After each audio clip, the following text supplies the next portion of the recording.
Hola a todos.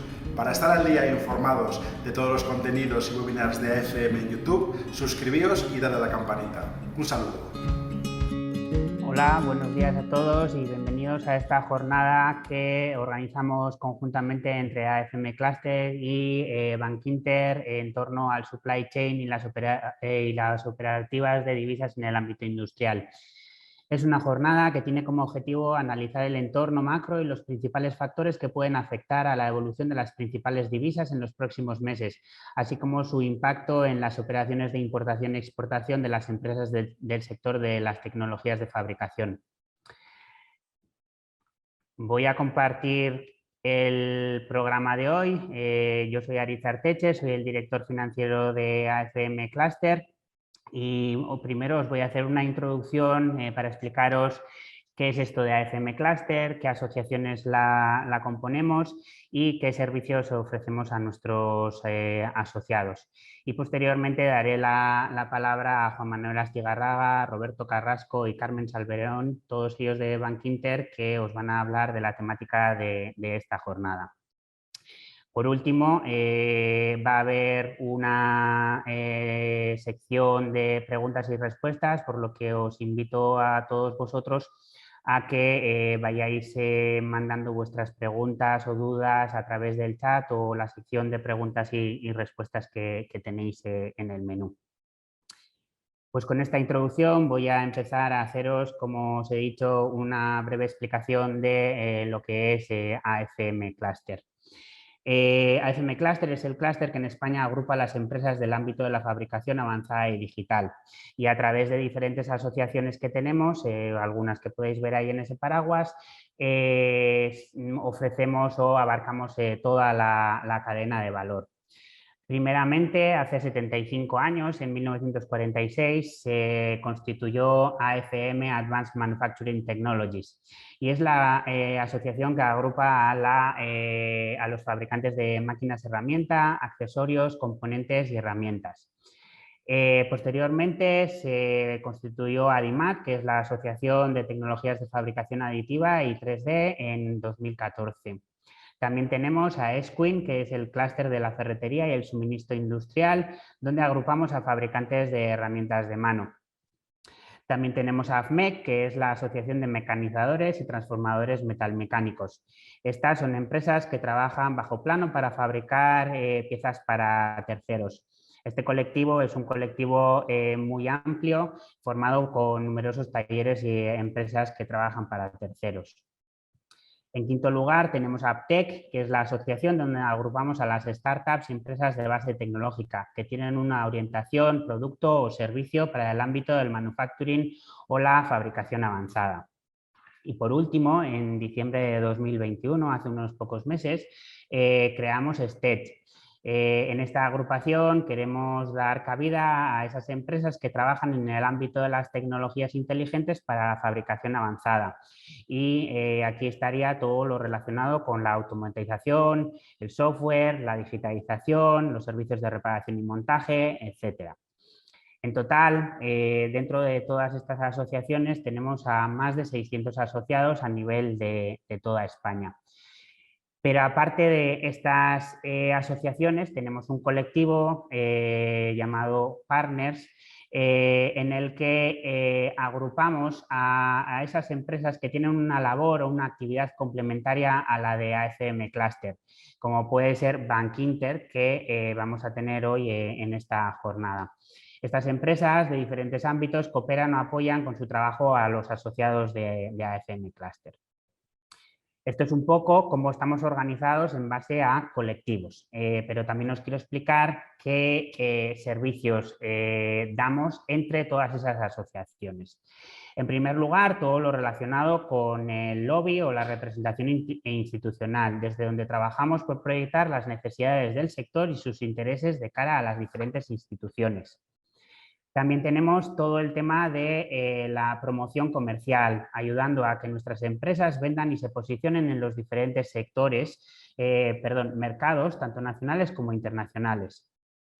También tenemos todo lo relacionado con la tecnología, desde donde cooperamos con las empresas en poner en marcha diferentes proyectos para la investigación y el desarrollo tecnológicos. Tenemos un área de comunicación relacionada con el marketing y la difusión de los diferentes mensajes de los diferentes colectivos de la asociación. Tenemos una parte de seguridad que se engloba dentro del área de tecnología y se dedica a apoyar a las empresas para que sus máquinas cumplan la normativa en cuanto a seguridad de máquinas, tanto estatal como europea. Tenemos otro área que llamamos de personas, donde trabajamos para hacer el sector atractivo a aquellas personas que se están formando, colaborando con los diferentes centros formativos, ya pueden ser universidades, centros de formación profesional, etcétera. Y por otro lado, también nos dedicamos a atraer el talento para que puedan responder a las necesidades y demandas de las diferentes empresas. Cuando hablamos de cooperación, hablamos del espacio donde ponemos en común voluntades para que la cooperación pueda suceder a diferentes niveles. Estamos hablando de que AFM Cluster es una agrupación de diferentes colectivos, entonces es muy importante que tengamos esa colaboración entre esos colectivos. Y por último, tenemos la parte de ayudas, desde donde intentamos acercar a los diferentes programas y subvenciones que pueden ser interesantes para nuestros asociados. Y bueno, esta era la breve introducción que quería hacer y ahora doy paso a Juan Manuel Astigarraga, director territorial norte y subdirector general de Bankinter. Juan Manuel, dejo de compartir y... Buenos días, Egunon. Eskerrik asko, muchísimas gracias, Aritz. Hoy, en primer lugar, desde Bankinter, agradeceros que nos deis esta oportunidad dentro de ese acuerdo de colaboración y partenariado que comentabas que tenemos, ¿no? Y lo primero es obligatorio en estas fechas felicitaros, 75 aniversario.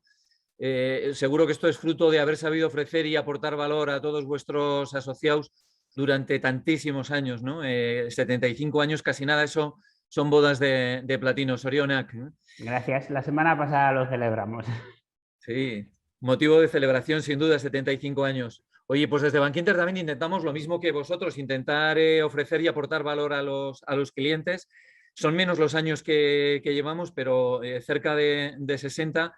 Y la verdad que hacer esto de manera recurrente y sostenible pues obliga a estar primero muy cerca de nuestros clientes, a nosotros, a vosotros muy cerca de vuestros asociados y adaptarnos sin duda a las distintas situaciones cambiantes y diferentes que tenemos en cada momento. Y desde luego que hoy lo son, ¿no? Los tiempos son desde luego diferentes. Es difícil encontrarle una catalogación, una definición, pero desde luego los tiempos son distintos y estamos viviendo cosas que ninguna de las generaciones vivas pues hemos visto anteriormente.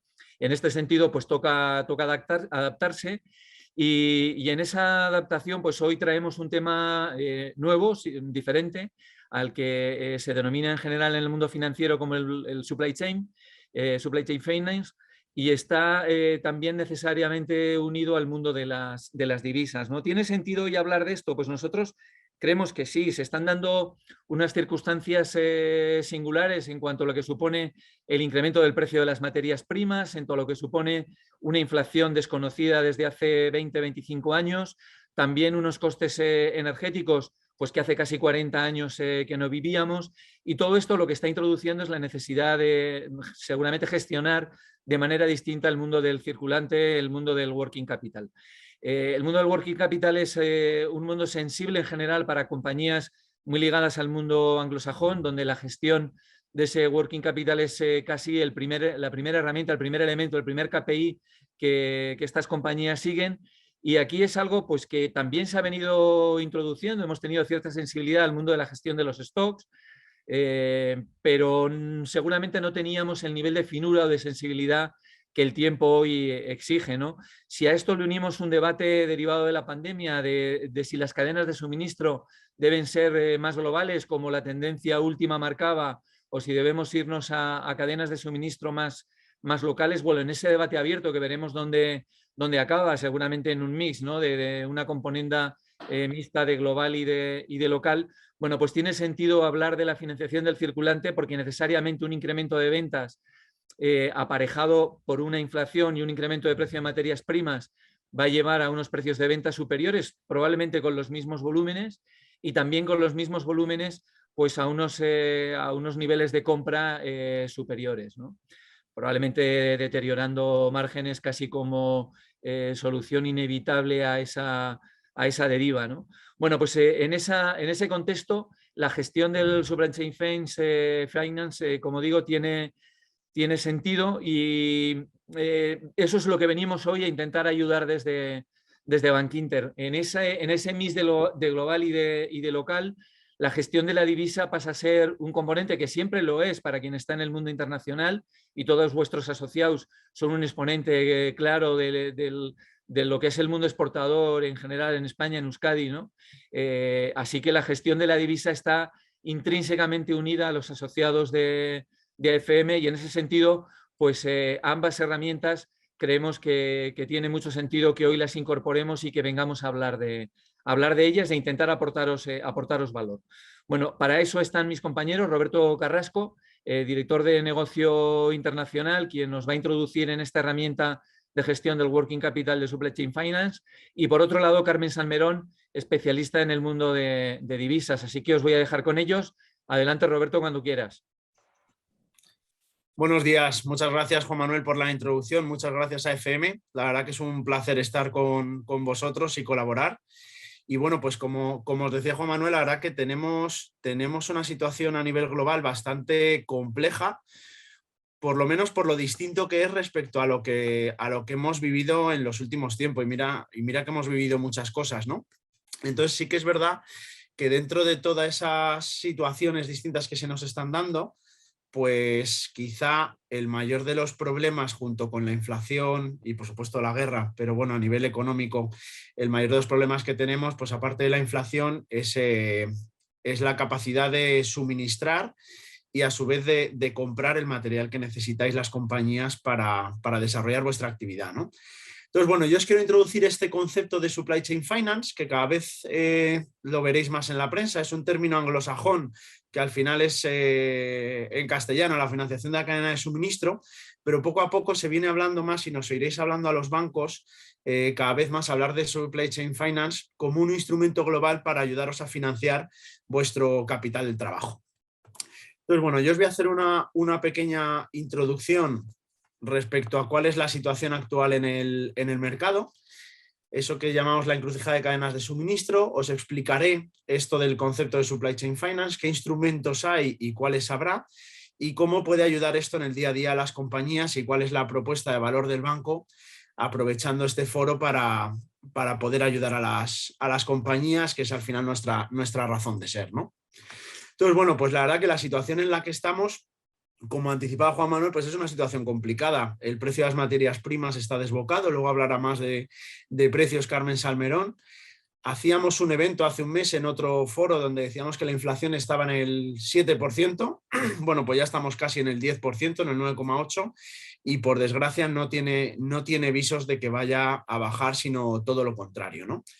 Entonces, bueno, pues esto la verdad que cambia drásticamente las reglas del juego, y sobre todo cambian mucho las reglas del juego para un país como el nuestro, que aunque hemos avanzado mucho en la exportación y muchas de las compañías que pertenecéis a AFM sois netamente exportadoras, pero es verdad que seguimos siendo un país con mucha dependencia del exterior, ¿no? Y aunque se habla de regionalizar cadenas de suministro, y luego comentaremos algunos aspectos, pues luego vamos a ver que en la práctica para España pues hay determinadas materias primas y determinados componentes que, por mucho que nos empeñemos, necesitamos del comercio exterior y de las relaciones internacionales para poder seguir funcionando con cierta normalidad, ¿no? Entonces, bueno, por contaros un poco cómo afrontamos las empresas en España y en Europa esta crisis de inflación, de cadenas de suministro y crisis política también. Bueno, pues la verdad que fijaos que en los últimos años, digamos que de recuperación podemos hablar desde 2015, aquí os traigo el ratio de efectivo o de caja neta que tenéis las compañías respecto al total de vuestras ventas, ¿no? Y os hago una comparación de las grandes corporaciones, las grandes compañías, versus las pequeñas y medianas empresas, entendiendo por pequeñas y medianas pues el concepto de pyme europea hasta 500 millones de facturación, ¿no? Y afortunadamente con la pandemia, la verdad que las compañías, y en especial las pequeñas y medianas, si os fijáis, tenéis unos niveles de caja con los que afrontar esta crisis de suministros y esta alza de precios muy bueno. Y es verdad que además en Euskadi en general los niveles son todavía mejores que la media en España, ¿no?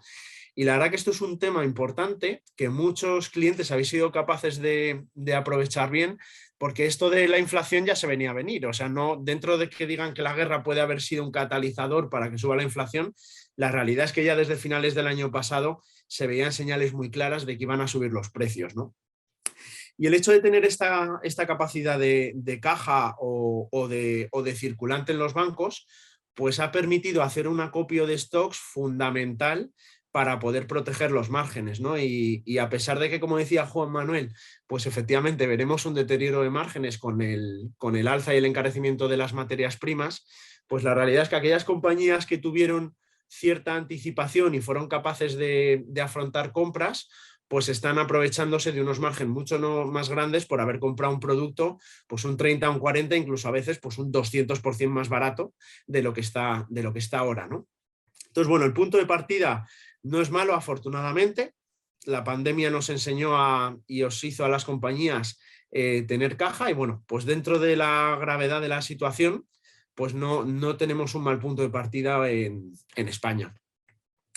Fijaos un poco las tendencias de financiación que tenemos en negocio internacional, como el Supply Chain Finance y el negocio documentario, que también nos habréis oído hablar, y los avales, son productos que tienen muy baja siniestralidad. O sea, son productos que suelen llegar a buen término para vosotros las empresas y también para nosotras las entidades financieras. Entonces, pues bueno, la verdad es que es un buen dato que solo haya una siniestralidad en este negocio del 0,12% en Supply Chain Finance, o incluso fijaos en negocio documentario una siniestralidad prácticamente de cero, ¿no? Lo que sí que es cierto es que estas cosas pues, nos hacen prepararnos y la parte buena que tienen estas situaciones de tensión y diferentes pues hace que las compañías, y empezando también por nosotros, pues nos planteemos la forma en la que estamos haciendo las cosas, ¿no? Y bueno, sacando una encuesta que hacía la consultora McKinsey, pues hablaba que prácticamente el 100%, ya veis, el 93% de las compañías planeaban fortalecer de algún modo su cadena de suministro. Había más de la mitad de ellas que esperaban cambios en la planificación, y esto es fruto claramente del alza de las materias primas. Y luego el 90% de las compañías tenían dentro de su hoja de ruta incrementar soluciones digitales para optimizar la cadena de suministro.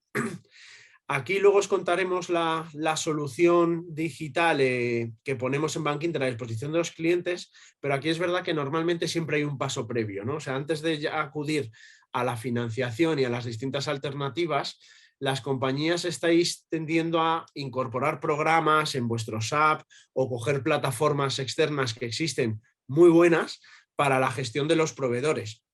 Y si hay algo que nos está enseñando también esta crisis es que depender mucho en exclusiva de un proveedor, por mucho que el precio o los niveles de calidad sean los más adecuados para la estrategia comercial de las compañías, pues muchas veces no es la mejor opción o no debe ser la única opción, ¿no? Porque si tienes algún problema en algún país, pues poniendo el caso de Ucrania, por ejemplo, Ucrania es productor de arcilla blanca y son prácticamente monoproductores de esto, y el sector azulejero, por ejemplo, en España, en la Comunidad Valenciana, pues está súper afectado por esta razón, ¿no? Al final lo más fácil era importar de Ucrania este producto. La realidad es que ahora, por desgracia en Ucrania, pues no tienen capacidad de suministrar absolutamente nada. ¿Qué les está tocando hacer a esas compañías? Pues lo primero, hacer prospección de mercado, ver dónde hay proveedores que puedan suministrar esta arcilla blanca que es tan escasa y que está en tan pocas geografías.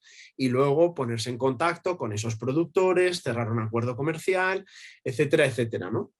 Al final esto pues te enseña o aprendemos de vosotros los clientes el decir, oye, tenemos que tener siempre distintas alternativas para llevar a cabo nuestro proceso productivo y de venta y de cobro, independientemente de que no siempre sea el mejor precio o que no siempre sea el estándar máximo de calidad que queremos ofrecer a nuestros clientes, ¿no?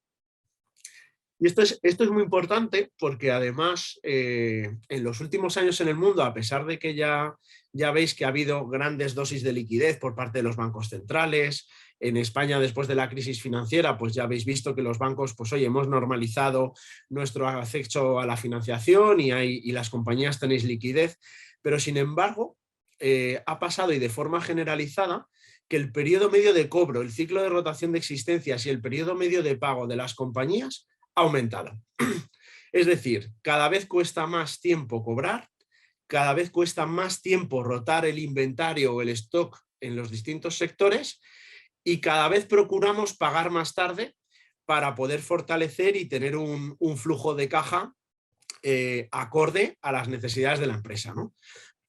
Y la suma de estos conceptos nos lleva a lo que se llama el ciclo de conversión de efectivo, que es básicamente cuántos días se tardan en convertir en dinero, en cash, en mi cuenta, desde que yo empiezo un proceso de fabricación, ¿no? Y en media, pues ya veis que desde el año 2012, que eran 64,4 días, fijaos que en el año 2020, con la pandemia, estamos en 77. Y probablemente cuando tengamos estos datos a cierre del 21 y avanzado el 22, por todo lo que está pasando, pues esto tiende a aumentar. Y al final, pues esto es una clara advertencia, es decir, oye, debemos los bancos en primer lugar, los proveedores financieros en general, ofrecer soluciones que se adapten a la realidad de las compañías. Y si la realidad de las compañías es que se está alargando los periodos medios de pago o que se están alargando los periodos medios de cobro, pues tenemos que ayudaros a proveer a las compañías de soluciones para poder optimizar vuestro balance y vuestra cuenta de resultados, ¿no?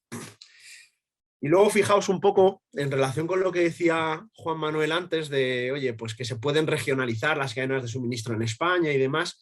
La verdad es que es lo que os anticipaba. Nuestra balanza comercial no va a permitir regionalizar mucho, porque en España no somos ya tan fabricantes como éramos antes. Es verdad que Euskadi puede ser una excepción porque allí sí que hay mucha fabricación, pero la realidad es que España se ha convertido desde hace mucho tiempo en un país de servicios y eso te lleva a unas necesidades de importación muy grandes, ¿no?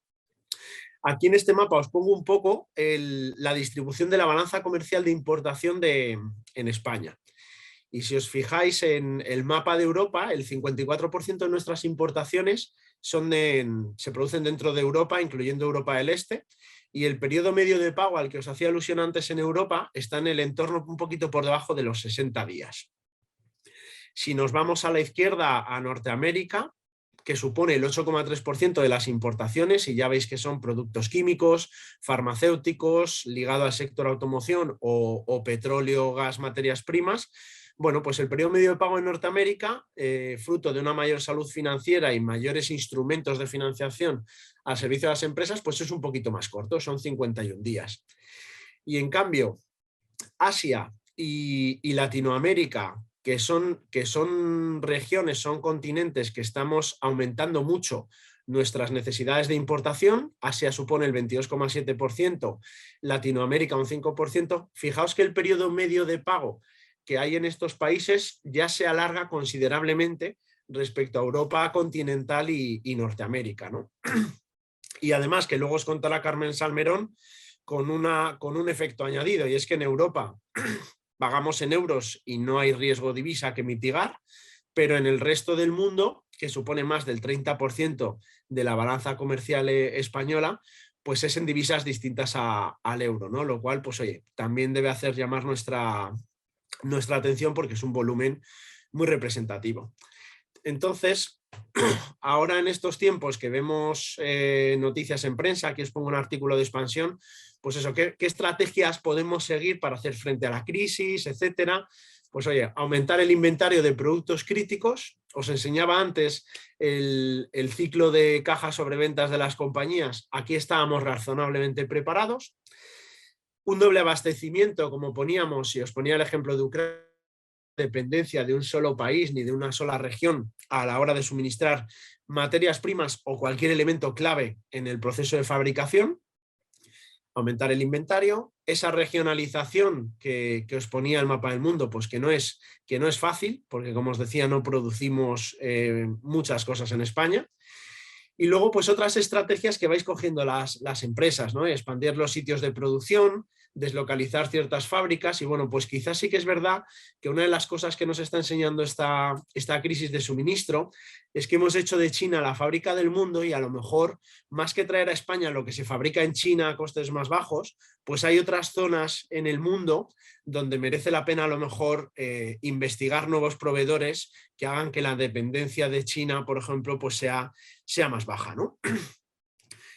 ¿Y por qué hablo tanto de los proveedores? Pues porque al final las cadenas de suministro, como os pongo aquí, empiezan y terminan en ellos. No podemos fabricar, no podemos vender y no podemos cobrar si previamente no hemos comprado el producto que necesitamos. Gestionar el inventario es importante y los bancos aquí tenemos un papel importante para ayudaros a las compañías a ese acopio de materiales y ese abastecimiento. Y haciendo énfasis en que el precio es importante, pero no siempre es lo más importante, ¿no? Regionalizar la cadena como estrategia defensiva, pues no es una estrategia defensiva, como os decía, sino que es una estrategia al final endogámica, que lo único que te lleva es a que si tienes un problema en un determinado sitio y no tienes otras fuentes de suministro, pues tienes el problema de que directamente tienes que cerrar o paralizar tu producción. Tener claro que en esos periodos medios de pago y en esa situación financiera que os resumía de las compañías, que la estabilidad financiera de vuestros proveedores al final es parte de vuestra propia estabilidad financiera, ¿no? Y dar instrumentos a vuestros proveedores que les permitan fabricar y que a su vez les permitan suministraros mercancía, pues cada vez más es una preocupación que nos trasladáis las compañías que tenéis, ¿no? Y luego yo quiero hacer énfasis, quizá porque soy director de negocio internacional, pero creo que la globalización no es el problema, sino que como una vez más, como en las últimas crisis que hemos vivido, pues seguramente la globalización lo que sea es una parte de la solución. Y lo que sí es cierto es que probablemente pues veamos que hay determinadas regiones pues que deberán tener más peso dentro de la balanza comercial española. Latinoamérica, que aparentemente debería ser un sitio sencillo para nosotros, ya veis que tenemos mucho trabajo, solo el 5% de nuestras importaciones se producen allí. Y luego otros países de Asia, la India, Bangladesh, Indonesia y África, pues creemos que serán regiones donde poco a poco vayamos haciendo mayores operaciones en España de las que se hacen actualmente, ¿no? Y para esto, pues la tecnología va a ser un catalizador claro para poder hacerlo real. Afortunadamente, lo bueno que nos ha traído la crisis anterior es que nos hizo modernizarnos mucho, nos hizo prepararnos tecnológicamente y esa preparación facilita enormemente el poder estar en contacto con proveedores y con clientes de todo el mundo, pues sin movernos de la mesa, ¿no? Y ahora os voy a adelantar un poco estos programas de Supply Chain Finance y lo que estamos haciendo en el banco, por si os sirve de referencia, y un poco en qué está basado, ¿no? Los programas de Supply Chain Finance, no me alargo mucho, los inventan los americanos, los grandes bancos americanos. Y lo hacen para volver a las empresas grandes más competitivas de cara a sus proveedores y luego de cara a sus clientes.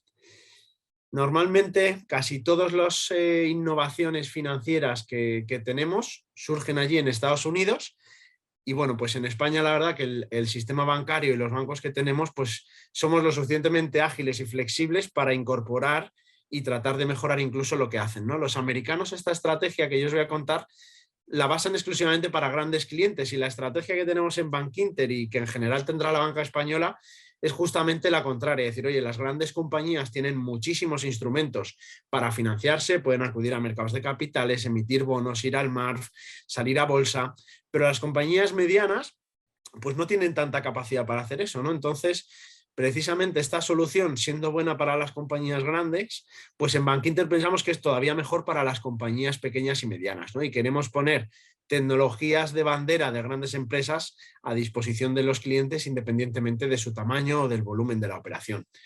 ¿Y por qué? Pues porque esto os ayudará a mejorar ratios financieros, va a ayudar a incrementar el valor de la compañía por un mayor flujo de caja libre, va a ayudaros a fortalecer la relación con los proveedores, lo cual es muy importante. Y pensamos también, por la experiencia que estamos tomando desde que tenemos la plataforma, que os va a ayudar a las compañías también en esa gestión interna entre departamentos, el departamento financiero, el de compras, el de clientes. Pues bueno, cada vez más tenemos que trabajar en equipos para optimizar las cosas y pensamos que esta solución os puede ayudar también a eso, a fortalecer las relaciones internas entre los departamentos, ¿no? Y un poco la tendencia es cambiar los productos. Veréis que os voy a hablar de productos de confirming, que son conocidos por todos vosotros seguro. Os vamos a hablar de productos de factoring y dices, oye, esto no es nada nuevo, no es nada que no conozcamos, ¿no? Sino, pues la realidad es que precisamente estas plataformas lo que buscan es complementar un producto con un servicio. Y para eso, pues en lugar de tener productos en el banco hechos en casa, lo que hemos hecho los bancos es coger plataformas tecnológicas muy avanzadas con tecnología puntera, blockchain, etcétera, y poner en común la relación de nuestros clientes con sus proveedores en esa plataforma tecnológica. De tal forma, y ahora lo veréis, que cuando un cliente del banco está haciendo una compra o está permitiendo un acceso de financiación a su proveedor, ese proveedor se conecta a esa plataforma dentro del banco, dentro de Bankinter en este caso, lo cual genera una seguridad en los pagos muy grande, te da una sensación de solvencia por parte del comprador y para la empresa que está en el extranjero, permite dar un acceso a financiación en muchos países. Ya os ponía antes el mapa del mundo. En Europa, al menos de momento, los costes de financiación son muy bajos o son razonablemente bajos para los márgenes que tenéis la mayoría de sectores. Pero es verdad que en otros países y en otras regiones no ocurre tanto esto, ¿no? Y muchas veces las dificultades de fabricación vienen por unas dificultades de financiación de determinados países, pues por ejemplo Turquía, que ha tenido tipos de interés por encima del 20%, por ejemplo, pues imaginaos el coste y la carga financiera tan grande que tienen determinados fabricantes para poder vendernos a nosotros los españoles un producto. Entonces, lo bueno de estas plataformas es que permiten a estos países un acceso a la financiación a través de vuestras líneas que les facilita a ellos su proceso de fabricación. Se lo optimiza, lo hace más competitivo y a su vez a vosotros eso os permite comprar a un mejor precio en muchos casos y crear vínculos a largo plazo, que es muy importante en estos momentos. A través de estas plataformas, pues ¿qué estamos haciendo? Fortalecer vuestra cadena de suministro, favorecer esas relaciones con vuestros proveedores, como os decíamos, y no solo ofreciendo productos, sino ofreciéndose un servicio, ¿no? Al final lo que nos damos cuenta es que cuando tú estás tratando los que viajáis por trabajo y demás, pues es verdad que muchas veces, aunque todo el mundo habla inglés, pues la realidad es que te das cuenta que no siempre es tan fácil comunicarse en inglés, depende de dónde vayas, ¿no? Y muchas veces en países donde aparentemente el inglés puede ser el idioma en el que te entiendes, pues la realidad es que te das cuenta que no, que la gente agradece, igual que agradecemos nosotros, cuando te hablan en tu propio idioma, para poder hacer relaciones comerciales. Y eso es precisamente lo que hemos hecho en el banco, ¿no? Tenemos un call center que nos da soporte en esta plataforma, que opera además 16 horas al día para cubrir los 3 usos horarios principales y donde tenemos personas que en Asia pues hablan en chino mandarín, en el caso de China, por ejemplo, que hablan en los idiomas de vuestros proveedores, ¿no? Y esto facilita enormemente vuestras relaciones comerciales. Y al final, pues a mí me gusta mucho esta frase que os pongo aquí de Stephen Covey, que aunque la tecnología está reinventando todos los sectores y todos los negocios y va a cambiar la forma en la que hacemos negocios en los próximos años con total seguridad, pues es verdad que la relación humana sigue siendo el factor diferencial, ¿no? Al final, cuando la tecnología lo que hace muchas veces es ofrecer productos muy estándares, con condiciones muy similares entre empresas, y muchas veces la razón por la que eliges un proveedor u otro, pues es más el servicio, y lo que buscas es más un buen servicio, una buena calidad de producto, casi que el precio en exclusiva, ¿no? Porque ya los precios en determinadas cosas pues son razonablemente competitivos, quitando este proceso de inflación que tenemos ahora, ¿no? Entonces, lo que vamos a hacer en el banco es ayudaros a gestionar todo ese flujo de capital de trabajo que tenéis las empresas, primero en la compra a vuestros proveedores y luego en la venta a vuestros clientes, en un entorno multidivisa, con 27 divisas disponibles, con una variedad de productos que cubra la mayoría de vuestras necesidades y con un proceso tecnológico que ayude a hacer lo que llamamos el onboarding, que no es ni más ni menos que poner a vuestros proveedores dentro de la plataforma de Bankinter de Supply Chain para permitirles el anticipo de vuestras facturas o la gestión de las facturas que vosotros gestionáis para hacer vuestras compras. Y al final esto lo hacemos en esa plataforma con productos que la mayoría de ellos son conocidos por vosotros, ¿no? Pues el Confirming estándar, que permite el anticipo a los proveedores automático o no en distintas divisas, pues es uno de los productos que a través de la plataforma podéis ayudar a los proveedores para financiar financiar el proceso de fabricación para suministrároslo, ¿no? Estamos desarrollando también el Confirming Pronto Pago. Y luego, por último, un producto que quizás suene menos a la mayoría, que llamamos Express Bill Confirming, y que es un poco distinto a los anteriores y que tiene su razón de ser, ¿no? Lo que nos hemos dado cuenta en el banco es que el confirming o el anticipo a los proveedores tiene mucho sentido, como os ponía antes, en Asia o en Latinoamérica, donde los costes de financiación son muy altos. Pero hay otros países, otras regiones, pues por ejemplo Europa, que veíais que el periodo medio de pago era más bajo, o Norteamérica, donde dices, oye, que yo no necesito un proveedor alemán o austríaco, a lo mejor no necesita financiación por nuestra parte, o si la necesita, a lo mejor en su país la tiene más barata que en España.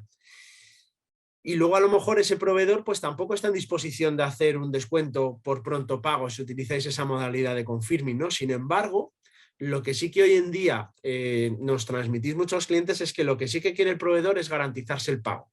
Entonces, en el Express Bill Confirming lo que hacemos, en lugar de ofrecer financiación a vuestro proveedor con el anticipo, lo que hacemos es ofrecerle el garantizar vuestro pago, sin que haya un proceso de financiación. Y lo que hacemos a través de la plataforma es emitir un aval a vuestros proveedores, que a ellos les permite saber que a vencimiento, si habéis gestionado 60, 90 o 40 días de pago, pues ellos con ese aval se garantizan que a vencimiento pues vais a pagar, ¿no? Con estos productos y algún otro que tenemos en proceso de desarrollo, pensamos que cubrimos bien vuestras necesidades de compras. También vamos a desarrollar un producto para financiar el inventario, y esto al final pues serán productos más de medio y largo plazo en algunos sectores. Y luego en la segunda parte, una vez tengamos cubierto la parte de compras, desarrollaremos esta parte de la derecha, que será el factoring y todos los productos para poder anticipar vuestras ventas, para de alguna forma reducir vuestro periodo medio de cobro. Y cuando estén las dos cosas es lo que en la misma plataforma podréis tener esa interacción total entre los proveedores a los que compráis para vender a los clientes que tenéis en la compañía, y todo eso lo tendréis en un único sitio dentro de Bankinter, ¿no? Entonces, bueno, pues ya veis que las cosas van cambiando, van evolucionando, la tecnología nos ayuda, la situación actual que tenemos pues es retadora cuanto menos, y yo os dejo aquí, termino con otra frase de Michael Porter, que dice que en el futuro la competencia no será tanto entre empresas, sino que más bien será entre cadenas de suministro, ¿no? De tal forma que aquellas compañías o aquellas sociedades que cooperen para tener una buena cadena de suministro, pues probablemente sean las que sean capaces de competir con mayor fortaleza en el mercado global.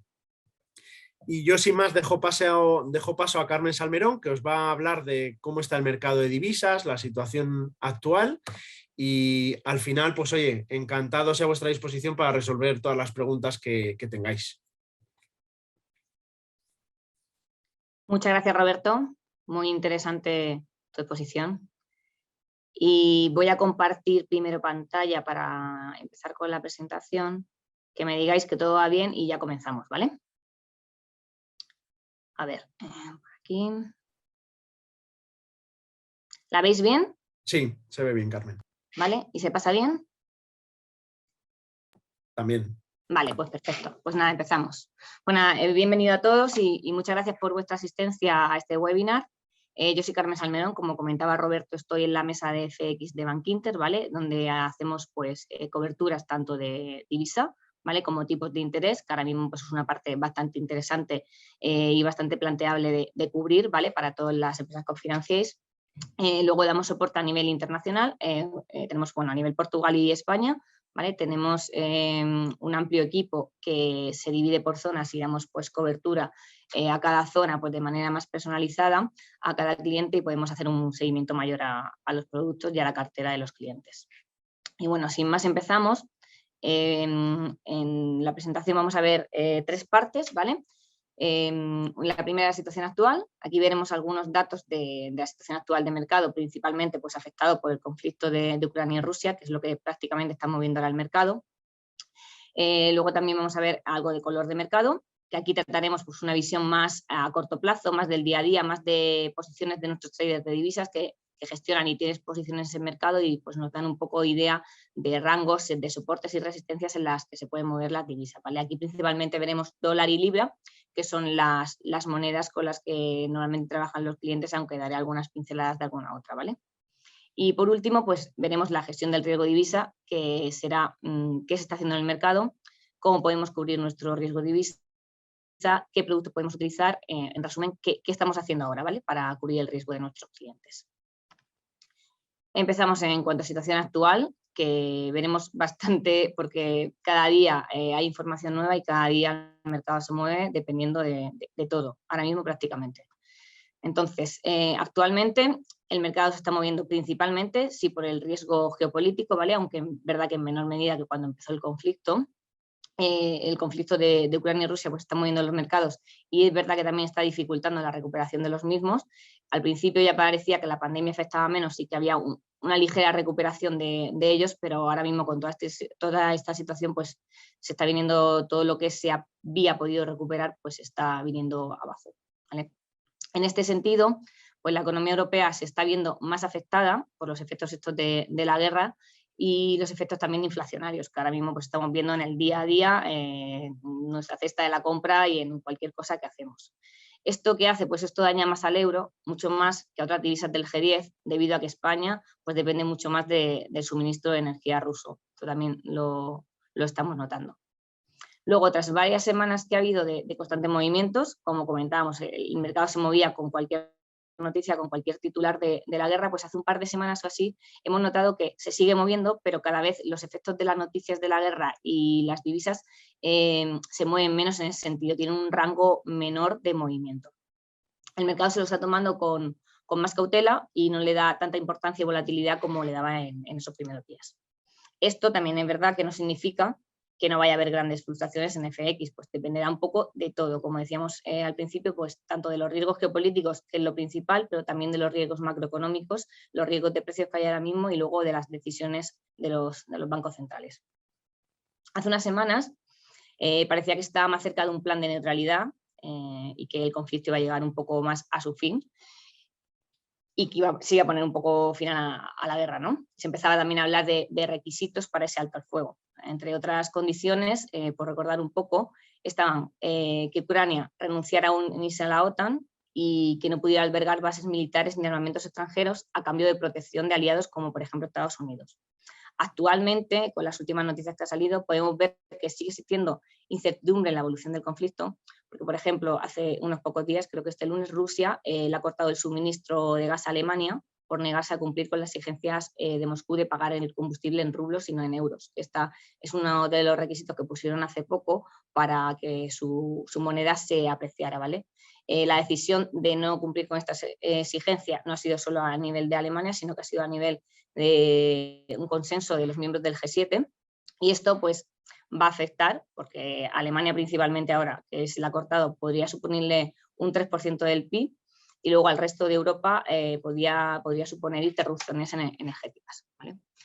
Este próximo miércoles habrá de nuevo conversaciones en la Unión Europea, ¿vale? Y se discutirán nuevas sanciones a Rusia. Veremos a ver en ese sentido qué pasa con lo del gas y con el resto.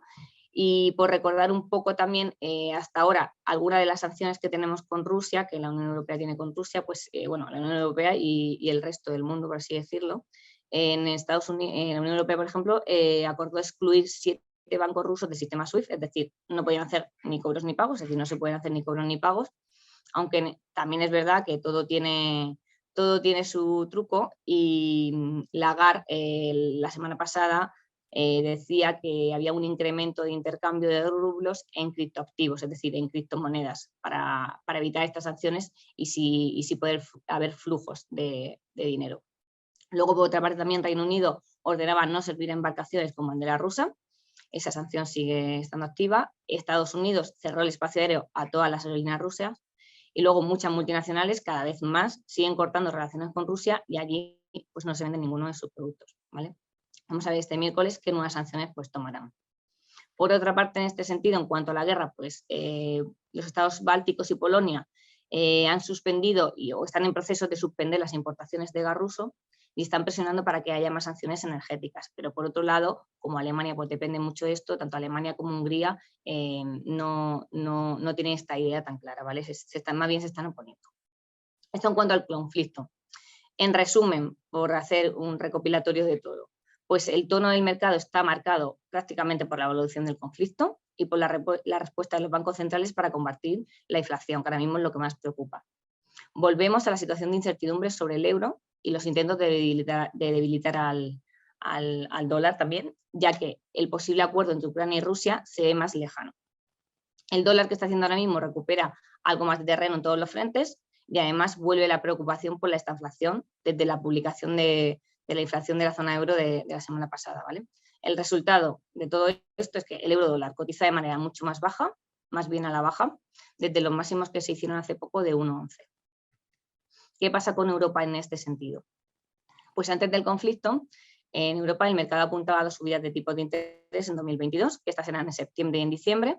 Después de la última reunión del Banco Central, pues fue un poco más duro en su mensaje, fue un poco más hawking y adelantó la primera subida de tipos a octubre de 2022 en lugar de marzo de 2023, que era lo que había anunciado anteriormente y lo que el mercado esperaba, ¿vale? Hace unos días pues explicaban, uno de sus miembros me decía que no podían subir tipos para defender la inflación antes de valorar el impacto de la guerra y que además antes de subir tipos pues deberá empezar a retirar estímulos, ¿vale? Entonces cree que la normalización ahora mismo en la economía es apropiada y ve prematuro un ciclo de subidas antes de esa fecha de octubre porque podría introducir a Europa en recesión, ¿vale? Con esto pues podemos ver que el euro, como decíamos anteriormente, sigue respondiendo a impulsos y a titulares. Luego en Europa también un dato importante ha sido la fuerte caída en la confianza del consumidor. La semana pasada conocíamos que la confianza del consumidor en ese sentido salía peor de lo esperado. Para que os una idea, salía un menos 18,7, se esperaba un menos 12 y veníamos de un menos 8,8. Es decir, el impacto de la guerra, que ha sido prácticamente más inflación y menos crecimiento, pues empieza a evidenciarse en la confianza de los consumidores. Luego, en cuanto a esta inflación, que también se empieza a hablar, pues en las últimas semanas esta inflación ha surgido como un escenario que no se puede descartar en los próximos meses, es decir, preocupa. La guerra y las sanciones económicas han despertado el temor por la posibilidad de que la economía entre en una situación de estancamiento, al mismo tiempo que la inflación también está disparada. Entonces, Lagarde comentaba que en el peor de los escenarios habrá crecimiento en la zona euro. Eso es lo que comentaba hace unos días para dar un poco de tranquilidad. Entonces, cito literalmente que dijo: incluso en el escenario más oscuro, boicot en el mercado del petróleo y en el gas, y un empeoramiento de la guerra que se prolongase durante mucho más tiempo de lo esperado, tendríamos un crecimiento del 2,3. Bueno, esto lo veremos en las próximas semanas o en los próximos meses. Es verdad que el reto al que se enfrentan ahora los bancos centrales consiste en ser capaces de mantener esa estabilidad de precios sin castigar a la economía. Y ahora mismo, pues bueno, estamos viendo que está la situación bastante más complicada. También, en ese sentido, la semana pasada conocíamos la inflación de la zona euro, alcanzando otro máximo histórico en el mes de marzo. O sea, pasábamos del 5,9 anual al 7,5 anual. Entonces, esto también bastante impulsado por la aceleración de los precios de la energía, que también pasaban del 32 al 44, es decir, subían un 12% anual. A nivel de países, pues España, como comentaba Roberto, está con una inflación bastante alta. Alemania y España vieron sorpresas alcistas particularmente grandes, y luego los Países Bajos fueron la primera gran economía de la zona euro en alcanzar un crecimiento de precios de 2 dígitos, o sea, casi el 12%, un 11,9%. O sea, es un tema que preocupa bastante, el tema de la inflación a nivel general. Luego he traído aquí unas pequeñas pinceladas de China, porque también es importante, todo lo que pasa aquí mueve un poco el mercado. Pues hace un par de semanas publicaron, algo más, 2 o 3 semanas, publicaron la intención de incrementar políticas que impulsen los mercados financieros y estimulen el crecimiento económico en el país, en su propio país. Apoyará la salida a bolsas de empresas chinas en el exterior y comenzará a regular y supervisar las plataformas digitales para dar más certidumbre a ese tipo de empresas en los mercados, ¿vale? Luego también, por otra parte, vuelven a haber confinamientos por el número de casos COVID detectados. O sea, debemos estar atentos tanto a la parte de la economía como a la parte del COVID porque influirá en el resto de mercados. Más cosas. La FED otro dato importante. La reunión del 16 de marzo, la FED confirmó la subida de tipos de un 0,25, que hasta hace no tanto tiempo, antes de ese día, se apostaba por una subida de 50 puntos básicos y no de 25, ¿vale? Entonces, los tipos de interés ahora se encuentran desde marzo de 2020 en un rango del 0 y el 0,25, ¿vale? La FED había adelantado en su reunión de enero que consideraría una subida de tipos en marzo, ¿vale? Powell dijo que el Banco Central estaba preparado para actuar de forma más agresiva si se necesitan mayores subidas, ¿vale? Si después de esta se necesita subir más para así regular la inflación. Ahora mismo en Estados Unidos también existe una inflación del 7,9%, que es un nivel que no se veía desde hace décadas, y eso también preocupa. Además, indicó que la guerra puede crear presión en la inflación y un crecimiento más lento. Aún así, su pronóstico para finales de 2022 estaba en un 4 y algo, 4,3, y a finales de 2023 un 2,7. Ese es su plan en cuanto a inflación. Luego volví a hablar, el siguiente lunes volví a hablar Powell y ya comentaba que estaba preparado para subir los tipos medio punto más en la próxima reunión si fuera necesario. Todo esto porque está viendo que la inflación se le va un poco. En este caso mostraba un tono más agresivo sobre revertir la inflación que lo que utilizó en su reunión anterior. Y en este sentido, pues el mercado, después de ese comunicado, ya descuenta en principio 50 puntos básicos de subida para la reunión de mayo de la FED y 50 para la reunión de junio. Aunque es verdad que es un poco pronto para saber si esa decisión está tomada o no, la van a llevar a cabo, lo que parece claro es que la FED vuelve a preparar al mercado para este paso y ahí lo vuelve a dejar, ¿vale? Lo más importante de esta semana en cuanto a la FED es este miércoles, hay actas de la FED, y aquí podrían permitirnos conocer cuándo, cuánto y a qué ritmo reducirá su balance. Esto es importante porque junto a las subidas de tipos vivimos el final de las inyecciones de liquidez de los bancos centrales. La FED terminó en marzo y el BCE termina en junio. Entonces, ahora mismo nos encontramos en un momento de inflación y de menor crecimiento, tanto en Estados Unidos como a nivel general, la verdad. Importante esta semana también, centrándonos esta semana y en Europa en concreto, para finalizar, este domingo serán las elecciones presidenciales francesas. Los dos candidatos con más votos pasarán a la segunda vuelta, que será el 24 de abril. Ahora mismo el actual presidente Macron pues lleva bastante ventaja, una ventaja cómoda, con más del 25% de la intención de voto. Y luego las últimas encuestas de opinión pues ubican a la candidata de extrema derecha, que es Marine Le Pen, en segundo lugar, seguidamente, y después de esta el candidato de extrema izquierda. En realidad esta primera vuelta parece que no mueva mucho el mercado, aunque ya estamos viendo movimiento en el euro-dólar, sobre todo esta semana, que puede que se deba a esto, porque no ha pasado ningún otro acontecimiento que pueda moverlo de esa forma, pero para la segunda vuelta sí se espera mucha más volatilidad, porque será como más importante, ¿vale? Es importante los resultados, ya que si no siguiera Macron, ¿no? Si ganara las elecciones Le Pen, que son con otra política diferente, el euro tendería más a depreciarse que los niveles que está actualmente. Entonces, pues nada, estaremos atentos y a ver qué pasa después de esto, si coge una tendencia clara el par de divisas. Esto a nivel de situación actual, que no es poco, o sea, es que tenemos una situación movidita. En cuanto a color de mercado, pues vemos el eurodólar, ¿vale? Que ahora mismo es el director de mercado, como siempre lo ha sido, la verdad. El conflicto de Ucrania pues, ha supuesto un punto de inflexión en los mercados y ahora mismo nos encontramos con dos posibles escenarios. El primer escenario es que el conflicto no se alargue mucho y lleguen a un acuerdo. O sea, si esto es así, el euro se verá menos perjudicado. Si el conflicto se soluciona rápido, podemos ver niveles de 1,12, 1,13, siendo el 1,1480, ojo, los máximos del año, ¿vale? Luego, por otra parte, si el conflicto se alarga más de lo esperado, es decir, si esto se alarga, la economía europea se verá mucho más afectada por los efectos económicos de la guerra en Ucrania y el Banco Central tendrá que posponer su plan de subida de tipos.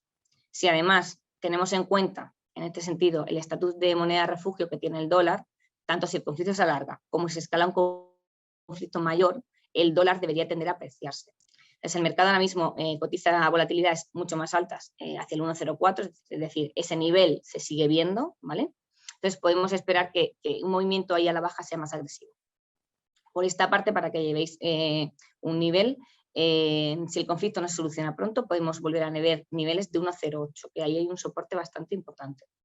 Actualmente tenemos el euro dólar en un rango a corto plazo en las últimas semanas entre 1,0930 y 1,1135, podemos ver que está siendo un goteo, sobre todo desde el lunes, constante, sin parar de bajar, apreciándose el dólar. Hemos pasado de 1,1180 a la parte baja del rango en 1,0950, que es como nos encontramos ahora actualmente hoy. Entonces es importante vigilar el soporte 1,0930 porque hay un soporte bastante duro. Si rompe, podríamos volver a los bajos del año, que es el 1,08, ¿vale? Como comentaba antes, no sabemos muy bien a qué se corresponde este movimiento que está teniendo ahora mismo.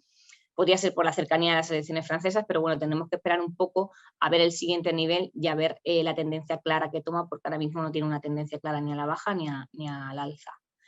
Os he dejado ahí un rango, ¿vale? Varios niveles que son niveles que se ven en mercado de posibles soportes y resistencias, como hemos dicho antes, 1,0930, 1,08, 1,04 por la parte de resistencias. Tenemos 1,1060, 1,1080, 1,1220, 1,1270, ¿vale? Y luego ya por la parte más arriba, pues tendríamos el 1,1350 y 1,1480. Esto en cuanto al dólar. En cuanto a la libra, pues la tendencia de la libra sigue siendo buscar los bajos del año 2020, es decir, el 0,83.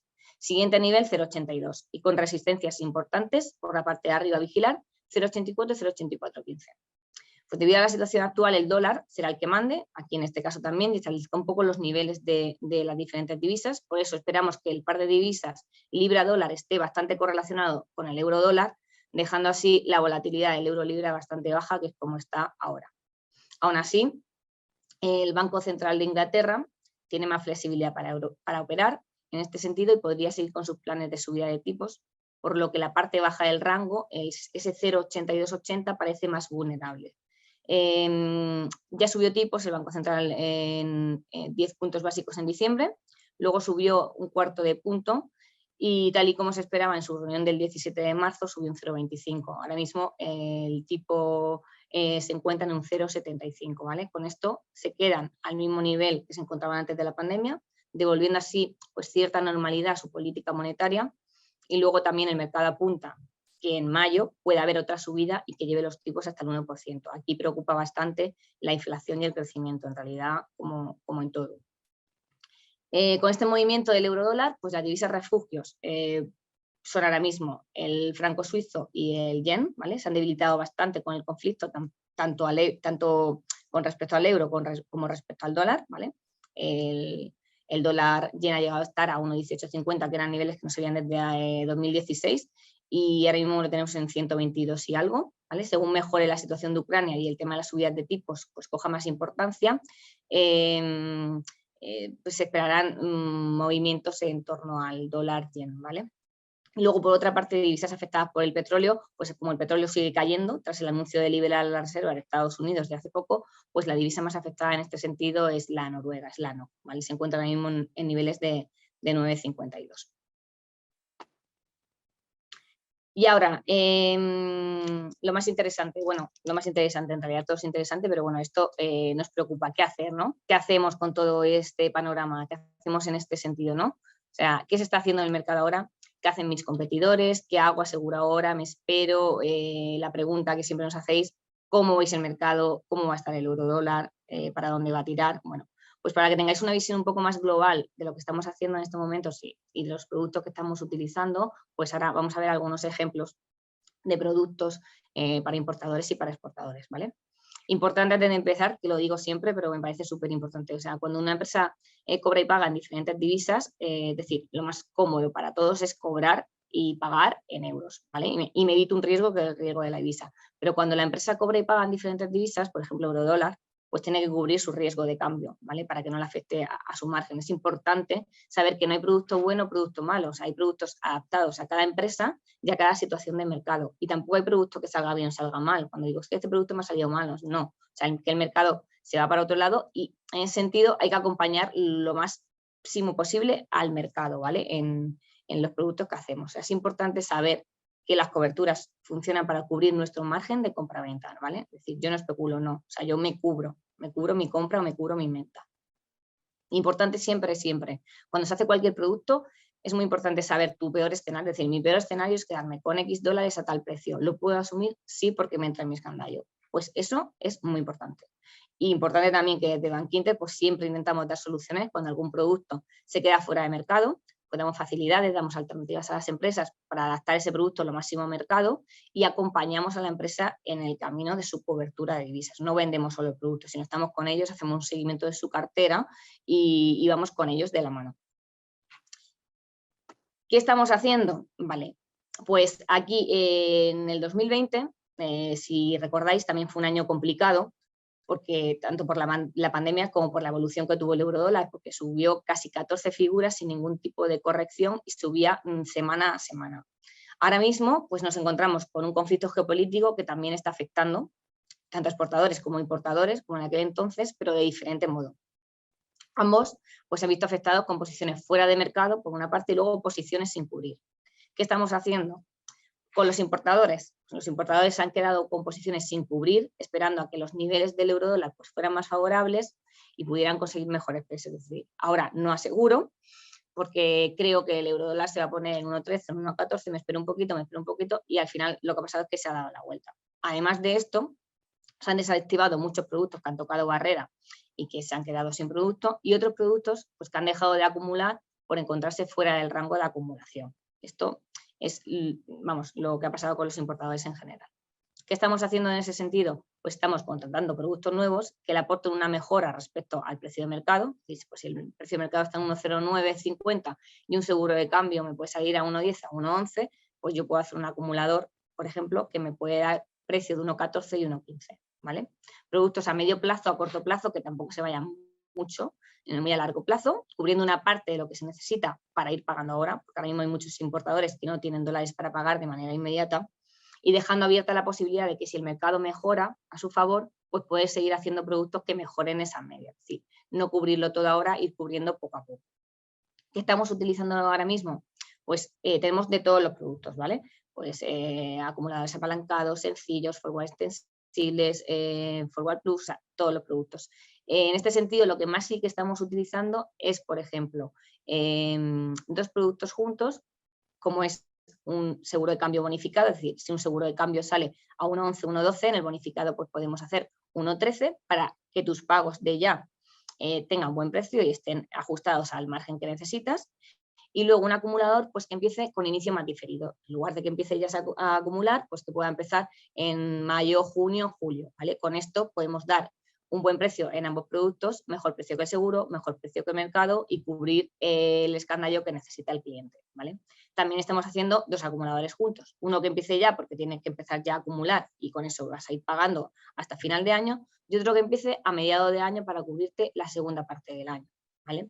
Que también pues, podemos obtener niveles, para que llevéis una idea, pues 1.15, 1.14, dependiendo de la volatilidad y el contado, podemos llegar a 1.16, ¿vale? En cada caso, podemos verlo con cada cliente, ¿vale? En cuanto a la parte de exportadores, pues ahora mismo los exportadores se encuentran favorecidos en una posición en la que hace el tiempo que es verdad que no estaban, están cubriendo escandallo en muchos de los casos, pues porque venían de escandallos de 1.14, pues y ahora con el dólar de 1.09, pues están fenomenal. Y también están haciendo productos para mejorar precios con los niveles que hay actuales del eurodólar. Estamos haciendo pues también acumuladores, otro tipo de productos que pues a lo mejor esto en el dólar en 1.09 le puedan dar el 1.08, ¿vale? Mejorar una figura o lo que ellos necesiten. Productos que mejoren el strike, en definitiva, del seguro de cambio, porque ahora también con la curva de puntos que ha subido, es decir, la diferencia entre el Euribor y el Libor, hay más diferencia entre los dos tipos de interés de ambas divisas, pues la curva de puntos está más subida. Hace poco había 100 y pico puntos, a un año ya tenemos 200 y pico, que es lo que le sumamos para hacer el seguro de cambio. En la parte de importadores esto favorece, pero en la parte de exportadores esto perjudica. Entonces, pues buscamos productos que no ocurra esto, ¿vale? Que le den mejor precio que el de contado. También productos a corto plazo y medio plazo, que no se vaya mucho, pues no sé, 12 meses, 15 meses, 6 meses. Podemos hacer igual que con los importadores, combinados de acumulador más acumulador, que salen bastante bien, un seguro bonificado más un acumulador. Es decir, esto es lo que estamos haciendo en general, pero luego a cada cliente le ofrecemos lo que necesita. O sea, un cliente me dice, Carmen, necesito el 1.15 porque tengo que pagar dentro de 6 meses y necesito ese nivel, pues buscamos un producto que le pueda encajar y que le pueda conseguir esos niveles, ¿vale? Son productos personalizados y productos a medida de lo que necesite cada empresa. ¿Qué más estamos haciendo en cuanto a exportadores? Pues los que tienen liquidez y pueden aguantar un poco sin cambiar esos dólares, están haciendo productos que se le puedan remunerar esos saldos. Por ejemplo, tenemos el FX Swap y el Dual Currency, que son productos que ambos garantizan el capital al vencimiento y ofrecen un cupón que rentabiliza que los dólares no estén en la cuenta con remuneraciones tan bajitas como hay ahora o nulas, ¿vale? Prácticamente. Es un producto que estamos utilizando mucho. Luego, si os interesa, lo podemos ver cuando queráis. A nivel general, esto es lo que estamos haciendo un poco, pero como ya os decía, ofreceremos soluciones a medida de lo que necesite cada cliente. Cada cliente y cada operativa es totalmente diferente. Y luego, ¿por dónde hacemos cómo hacemos esta operativa, ¿no? ¿Por dónde la podéis hacer? Pues tenemos la mesa de divisas, que es donde estamos nosotros, o sea, donde están las personas físicas que te ofrecen el asesoramiento, o no el asesoramiento, sino la solución a medida de lo que necesitas, ¿vale? ¿Qué podemos hacer en la mesa? Pues podemos hacer contados o seguros de cambio, ¿vale? Órdenes limitadas, pues que llaméis si queréis dejar una orden de quiero comprar $1 millón a 1,15, cuando el dólar toca 1,15, pues la dejas con una fecha, cuando toque os llamamos y ejecutamos la operación. Y luego, como comentaba, pues productos a medida, este tipo de productos. Voy a comprar una máquina, necesito hacer pagos mensuales y necesito este nivel, pues necesito comprar dólares para todo el año porque tengo que hacer pagos a China, voy a pagar dentro de un mes si no llego a mi nivel de escandallo y necesito un producto que me pueda asegurar eso porque si no pierdo en mi margen en la operación. Todo eso lo hacemos aquí, ¿vale? Como os comentaba antes, cada persona estamos especializadas en una zona. Yo llevo toda la zona del norte para todas las empresas que estéis allí, cualquier cosa que necesitéis. Y luego el broker divisas, que hace pues igual que la mesa de tesorería. Hay clientes que prefieren ya hacer su operativa rápida por internet, pues pueden hacer contados, seguros de cambio, órdenes limitadas también, y luego una opción que es bastante interesante, poner avisos, es decir, cuando el euro dólar llega a determinado nivel, pues me avisas y yo ya entro en la web y hago lo que tenga que hacer, ¿vale? Estas son las dos opciones. No tenemos nada encajado, o sea, todo lo que queráis se nos puede plantear, ¿vale? Cualquier operación concreta que necesitáis o queréis comentar con nosotros, ¿vale? Podéis contactar con las oficinas, con los directores de negocio internacional de vuestra zona, conmigo directamente, porque os darán la presentación y nuestros datos al terminar, ¿vale? Y vemos lo que sea necesario. Y bueno, por mi parte, nada más. Muchas gracias por vuestra atención y ahora vamos a tener unos minutitos de preguntas y cualquier duda que tengáis, pues entre Roberto y yo la vamos comentando. Muchas gracias.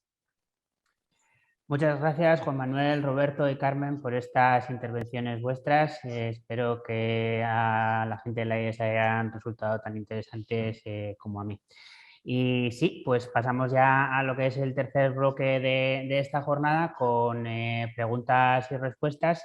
Hemos ido recibiendo alguna a lo largo de vuestras presentaciones y voy a ir a preguntároslas. Tenemos una para Roberto que dice: ¿quién sufraga el gasto en el caso de la emisión del aval en la modalidad del Express Bill Confirming? Bueno, pues eso pueden darse las dos circunstancias, que el gasto lo sufrague nuestro cliente, el emisor del aval, que es lo que se llamaría el Express Bill garantizado, o que el gasto lo sufrague el receptor del aval, el proveedor de nuestro cliente, que es lo que llamamos garantizable, y esto es asemejable a una carta de crédito. Es decir, si quieres confirmar y convertir esta promesa de aval en un aval, es el proveedor de nuestro cliente el que pagaría la comisión de riesgo como si de un aval se tratase. Gracias. Para Carmen, ¿tenéis herramientas para cubrir divisas no entregables como el real brasileño? Sí, las divisas no entregables, como su propio nombre indica, son las que no se pueden entregar y no pueden salir del país en el que está la divisa, ¿vale? Para este caso sí podemos cubrir esas divisas, se cubren igualmente que las divisas entregables, ¿vale? Solo que liquidan por diferencia. En un seguro de cambio, por ejemplo, tú haces un seguro de cambio de $1 millón a un plazo de 12 meses y tú al vencimiento, pues con ese seguro haces un pago o recibes un cobro, ¿vale? Y se aplica. En el caso de las divisas no entregables, como el real brasileño y algunas otras, como no se pueden entregar, sí que las cubrimos el precio, la empresa se puede utilizar ese precio para todo el año para hacer todos sus cálculos de lo que necesite, y a vencimiento lo que se hacen es liquidarse por diferencia contra mercado, ¿vale? En este caso, si necesitáis alguna información adicional, nos lo podéis decir. cubrimos prácticamente todas las divisas, ¿vale?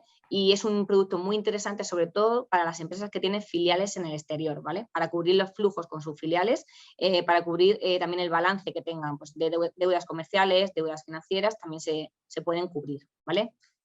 El producto se llama NDF, ¿vale? Es como un seguro de cambio, pero se llama NDF. Vale, y una última preguntita, aunque andamos un poco fuera de tiempo, pero bueno, ha llegado también y os voy a hacer. ¿Qué podemos hacer si una cobertura se queda con un precio fuera del mercado? Vale, eso es muy importante, que es lo que comentaba antes. Cuando un cliente hace un producto, por ejemplo, y se cubre con un strike de 1,15 y el dólar se va a 1,18, eso es un producto fuera de mercado en sí, porque al final, aunque tú cobras estos escandallos, tú estás bien porque te has cubierto tu operación, pues claro, es un poco de, oye, pues pierdo ese coste de oportunidad de haber cogido el 1,18 para mis pagos, ¿no? En ese sentido, lo que hacemos es acompañar a la empresa, es decir, se puede, todos los productos son cancelables en mercado, ¿vale? Todo se puede comprar y vender porque son productos que están formados por opciones.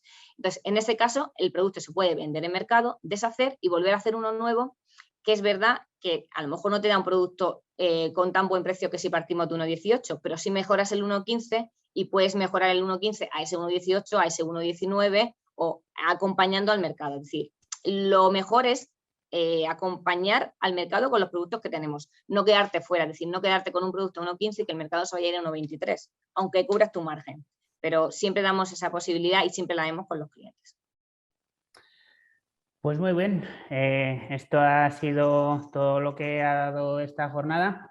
Informar a todos los asistentes que esta jornada ha sido grabada y la pondremos a vuestra disposición en nuestra página web. Y eso, pues muchas gracias por haberos conectado y espero que la jornada haya sido de vuestro interés. Hasta la próxima. Somos AFM Cluster.